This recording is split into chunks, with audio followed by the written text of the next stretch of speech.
So I'm about to begin the solar install onto this trailer. The first thing I do is basically break out all of the instructions and my little wiring schematic that is appropriate to my trailer, meaning where all these parts go. I have 4 major parts, and this is probably the most useful and most common kind of solar installation there is, because you have batteries, which is where everything is stored and where everything is used from. You got the solar panels, of course. You have a charge controller, and that basically controls the way that your panels charge your batteries. That's 3 pieces. And then the 4th piece is your inverter charger. So I break out the instructions and I lay them out, and that's my homework for tonight. It's basically reading these instructions and making sure I have all the pieces and parts, because now it's when the rubber hits the road, right? We're going to start drilling holes, running wires, and before I do that, I want everything to be drawn out on my little diagram here that I'm writing by hand, that is very specific to this trailer. Where am I going to drill the holes? How big are they going to be? Do I have the right tools for it? That kind of thing. I'm also doing, you know, if you're going to be doing all this running of wires and drilling holes and things of that nature, it stands to reason that you look at other parts of your RV, like where you want power, for instance, where you want 115, where you want 12 volt DC. And since you're running all these lines anyway, I'm going to basically take advantage of that opportunity and put outlets where I want them. For instance, I don't know exactly where I'm going to drill the hole for the 12 volts, but I know I want 12 volts in my console. I know I want them in the bedroom over here. So what I'm going to do is I'm going to make sure that there's a wire that is run to that spot and has enough length so that when I decide to drill the hole, the wire's already there. I just got to plug in the necessary component and voila, I'm done. That part is the easy part, right? Running the wire and figuring out where it's getting the power from, and does it have a breaker if you need it, and that kind of thing. That's the hard part. So the first thing I'm going to do is make sense of this Medusa of wires and just basically organize them. I love doing that kind of stuff, so I'm really stoked about it. Where the short power is coming in, where the battery's power is coming in, what gauge wire they're running right now, take apart the front. That's all coming up. And here we go. A little while ago, we planted some plants and we've seen them growing every day. Do you see that? Aww. We planted the green beans and now we can pick them and eat them. Aw, look at this one. This one's very cute. You want to pick them and we'll eat them today? Yeah. Yeah, you guys can let's pick get a all bucket. We need a bucket. Yes. A bucket is always a good idea to pick green beans. Now you gotta pinch it with your thumb. Right there, pinch it.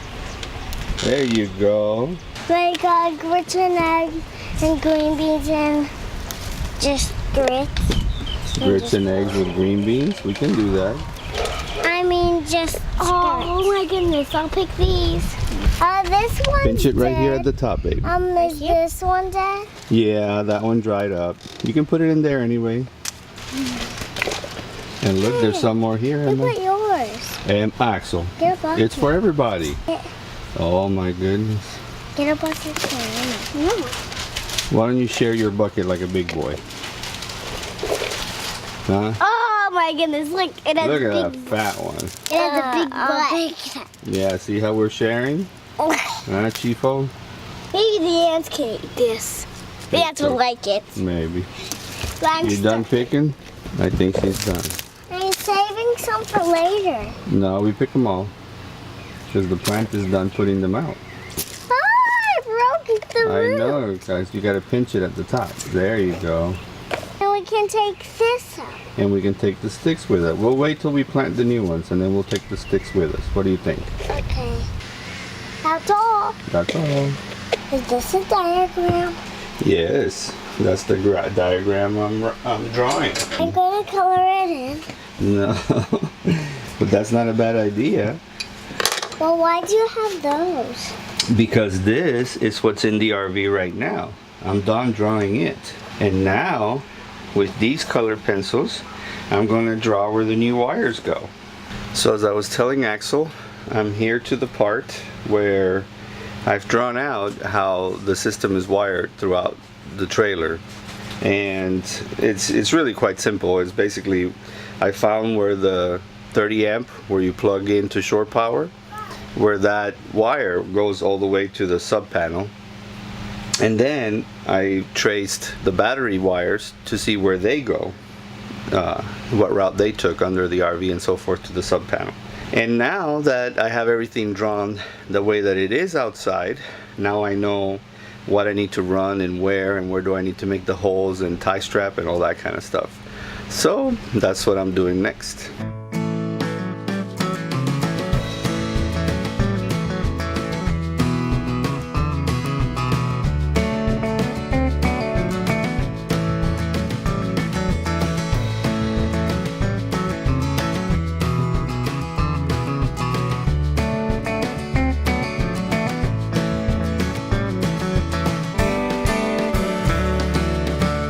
I removed the battery compartment, so that's the first step. I already drew the diagrams for where all the wires go, and I need this switch. I don't have to buy a new one. This is the battery disconnect switch, and I wanted to just basically empty out this space and see how they were drilling through the subfloor. So now that I got all that worked out, I'll run to the store at some point to get the wires and start running the wires. I've also measured the batteries. They're 10.5 inches each, and the inverter charger is 12.5 inches. So I have to figure out a way that I'm going to mount those. I'm thinking cargo straps. I've seen it before and I thought it was a great idea, so I'm trying to figure out exactly how I'm going to do that. So I'm going to get those pieces from the store as well.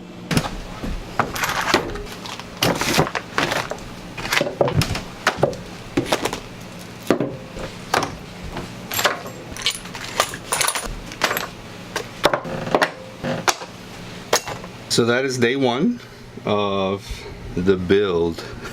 Yeah, just basically doing all the measurements and figuring out exactly where the holes were going to be drilled, what wires I needed, you know, all that kind of stuff. A couple of guesses. That's just how it goes with these kind of builds. Yeah, stud finder. I'm going to be drilling some holes through the roof and through the floor, and since these are density indicators, I'm hoping that I can avoid where the studs are, and hopefully the wires, since this one can actually detect wires. So we'll see. Wish me luck on that one. Got my schematic done, got my plan all lined up, and tomorrow we start building stuff. All the stuff is gathered and ready to go.